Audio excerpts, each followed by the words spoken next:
Welcome to Odisha news 27। गत साधारण निर्वाचन में नवनिर्वाचित कांग्रेस कोरापुट लोकसभा सांसद सप्तगिरी उल्का, रायगड़ा विधायक आपला स्वामी काड्राका, विषमकटक विधायक नीलमाधव हिक्का और गुणपुर विधायक सत्यजित गमांग को रायगड़ा सहर विभिन्न संगठन तरफ एक स्वागत संबर्धना सभा स्थानीय वेंकटेश्वर कल्याण मंडप ठारे अनुष्ठित हो जाइछे।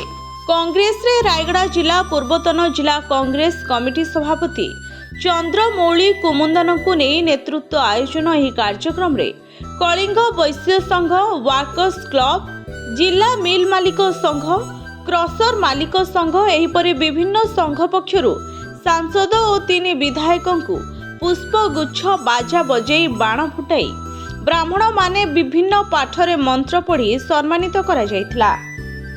सम्मानित कार्यक्रम पूर्व कांग्रेस किपरि भावे जिले में दीर्घ वर्ष धरी जनसाधारण को काम करथिला एवं ताहारी विषय रे सामयिक सूचना देथिले चंद्रमौली कुमुंदन। सांसद सप्तगिरी उल्का सांसद रे बारंबार थेरुबाली गुणपुर रेलवे लाइन कथा उठाउथिले। ठीक सेहीपरि पोलाफरम प्रकल्प ने सांसद और विधानसभा रे आमर एमपी एवं विधायक माने उठाइबे बोली कहिथिले। दीर्घ दिन पर आज रायगड़ा जिले में 3टी विधायक आसन कांग्रेस फेरी पाई।